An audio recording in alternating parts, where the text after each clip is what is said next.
This is verse 20, the 20th chapter of the Gospel of John. We are in the situation where the disciples are gathered together behind locked doors, of course, in fear. They've seen their Lord crucified, and they figured they're the next in line. But now they've heard these reports and actually some ambiguous evidence as to regard the status of Jesus, whether he had risen from the dead, but now to put all the doubts behind them. We have verse 20, kai, the connective, and tuto. This is the demonstrative pronoun. This, it's in the accusative, singular neuter, so this, and then apon. This is from lego, I say. It's a aorist participle. It's in the nominative because it goes along with the subject of the sentence.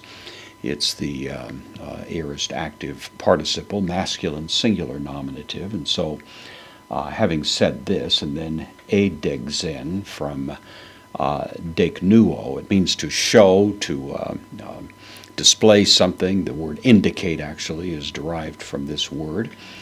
This is the third person singular aorist active indicative. So having said this, he showed. Tas kairos. This is the word kaira, which means hand.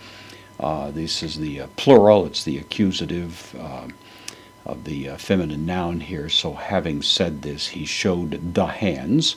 Kai, the connective, tain pluron. Only John mentions this, shows the hands and the side. Literally, this word plura means a rib, actually, and then by extension it means the side.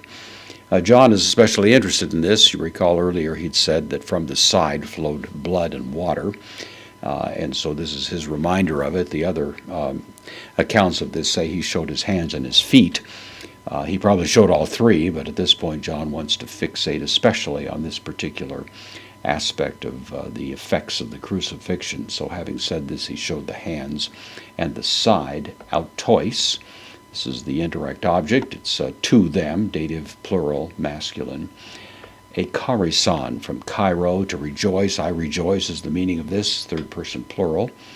Aorist active indicative. They rejoiced, un, postpositive, therefore, hoi mathetai. The disciples, therefore, rejoiced. Idontes, from edo, means to see. This is the aorist participle. It's the aorist active participle, masculine plural nominative, because it's referring back to the disciples. So the disciples, having seen this, rejoiced. Having seen then, ton kurion. Ton kurion, the accusative here of the masculine kurios, which means Lord, having seen the Lord. So having had these displays of evidence of his having been raised from the dead and showing that it is indeed him, it's the very marks of the wounds he bore, are there still evident in his body, causes them, as you can imagine, to erupt in rejoicing at this rather startling and still unexpected display of his resurrection.